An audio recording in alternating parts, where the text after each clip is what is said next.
management style. I just want one peek behind the curtain. I worked for Steve longer than anybody else. I watched him throughout the changes of his life. And Steve went through the classic hero's journey. That is, early on in his life, his behavior was not good. It is well documented and well talked about. And it's kind of sexy and exciting and sort of has a bad boy flavor to it. So if they write movies or books, people like to focus on that part. And when I first knew Steve, he had just been kicked out of Apple. And so besides going through that humiliation, he still had the characteristics at that time, which I could see. And I remember at the time, as we were ready to sign up with him, I asked him a question. I said, well, what happens in general if you're working with people and you don't see eye to eye? How do you work things out? And he said, well, it's actually, I just keep explaining it to them until they understand. And I'm thinking, oh no, what have I gotten into? But the one thing to note is, I never got in an argument with Steve in all those years. And I did learn that if we disagreed, that Steve could talk and think so much faster than I could. And he was so articulate, even if I knew he was wrong, that I actually would delay the thing. I'd say, well, let's talk about it later. And then I would think for a week for my next sentence. And then I'd get back on the phone with him and I would say, well, about this, I'd go to this thing here. Boom, he'd shoot it down. Okay, let's come back to this later. So some of these went on for months.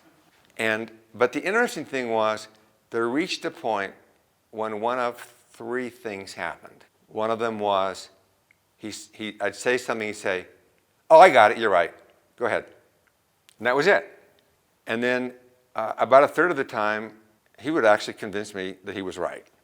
And I didn't see some of the subtleties he did.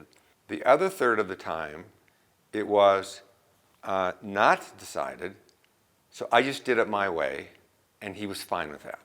And that was the relationship. And Steve, to his core, understood a very important principle, and that was that there's no upside in being wrong. So he was passionate, he would argue something there, but as soon as he realized he was wrong, he stopped and he would just switch. He was learning from those mistakes because he was so smart. He also got married, had some kids, and actually married to a remarkable woman who was every bit his equal in terms of intellect and understanding. And they had a remarkable relationship. And what I found was that, contrary to my original view that people probably don't learn empathy as they get older, like you either have empathy or you don't, well, that was wrong. I would not describe Steve as having empathy when I first knew him, but over time that changed. The way he treated people, the way he interacted, the way he listened, the way he cared, all changed. He had been kicked out of his kingdom. He was going in the wilderness, failing, finding problems, or creating problems, but he was learning from them, and he changed. And around the early 1990s, he changed so much that everybody that was with him stayed with him for the rest of his life. So when it got to the point where he was getting near the end of his life, and people were doing interviewing and so forth, even though the interviews were authorized by Steve, nobody was going to psychoanalyze Steve. His relationship with everybody was such that they wanted to respect him.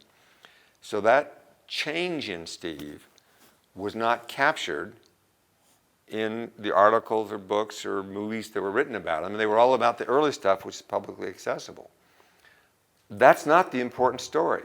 It was that here was a person who learned from the mistakes, he got better, and then when he returned to Apple, it was that changed Steve that made the Apple that was so great, not the person that you read about in the books or in the movies.